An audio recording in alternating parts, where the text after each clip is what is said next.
ली जी मोठी सून आहे मयुरी हगवणे, तिचा सक्का भाऊ आहे आपल्यासोबत.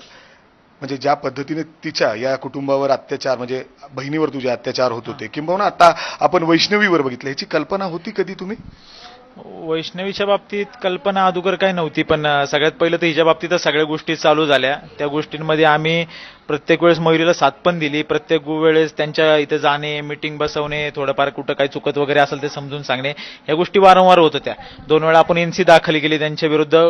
पोलिसांपर्यंत जायचं, पोलिसांपाशी गेले की त्यांच्या इथल्या गावातले कोणतरी ओळखीचे लोक त्यांची यायचे, मध्यस्थी करायचे, जाऊ द्या यावेळेस बघू, पुढच्या वेळेस बघू, असं करत करत पण त्यांची सुधारायची ती मानसिकताच नव्हती. त्यांनी तिसऱ्या वेळेस पण तेच केलं. तिसऱ्या वेळेस झाल्यानंतर आम्हाला साधारणपणे एक 8:30च्या दरम्यान आम्हाला फोन आला की असं असं आम्हाला मारहाण केलेली परत.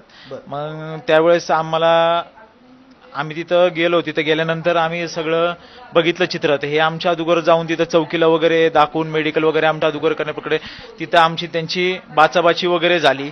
चौकीमध्ये बाचाबाची वगैरे झाल्यावर त्यांच्या विरुद्ध आम्ही एफआयआर दाखल. मारलं जात होतं एवढं? हो, मारलं जात होतं. त्याचे फोटो वगैरे सगळे प्रूफ वगैरे आपल्याकडे आहेत पहिल्यापासून.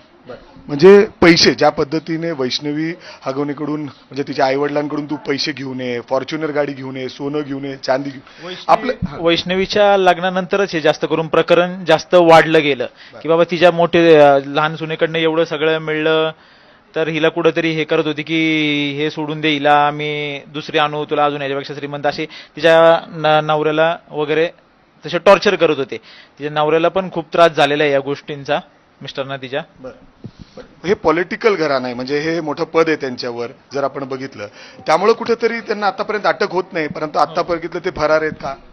हो, आता म्हणजे ते आहेत 2 जण बाहेर, ते आम्हाला माहित नाही कुठे पण ते. ते कुठं आहेत ते काही आम्हाला सांगता येणार नाही. तिचे सासरे आणि मिस्टर बाहेर आहेत. बरं, त्या भावाचा फोटो देखील आहे तुमच्याकडे फोनमध्ये. काय नेमकं तो करत होते, कशा पद्धतीने अत्याचार होत होते? मयुरीने बरंच काय सांगितलं असेल.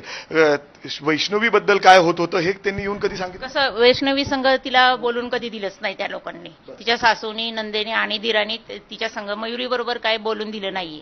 त्यामुळे मयुरी संघ तिचं काही एवढं बोलणं झालेलंच नाहीये. मयुरीला तिने काही सांगितलं नाहीये ह्या गोष्टी, की तिला काय त्रास होत होता ते काही माहित नाही. बरं दादा, ज्या पद्धतीने तू बहिणीसाठी तिथं जायचा, तुमच्याकडे काही सीसीटीव्ही फुटेज देखील आहे. लास्ट टाइमची जी आपण एफआयआर दाखल केली त्यावेळेस आपल्याकडे शशांक आगावने हे मोबाईल घेऊन वगैरे पळून जाताना वगैरे आपल्याकडे सीसीटीव्ही वगैरे आहेत. कुणाला पळून घेऊन चाललेले? नाही, मोबाईल पळून वगैरे घेऊन जाताना, कारण हिने सगळं त्यावेळेस जे भांडणं होत होती ती लाईव्ह रेकॉर्डिंग चालू केली होती, म्हणजे सगळे प्रूफ वगैरे चालू केले होते. म्हणजे तुमच्याकडे अजून ती आहे? बरं, अर्थात ज्या पद्धतीने मयुरीवर, मोठे सुन्यावर हगवणे कुटुंबियाकडून, म्हणजे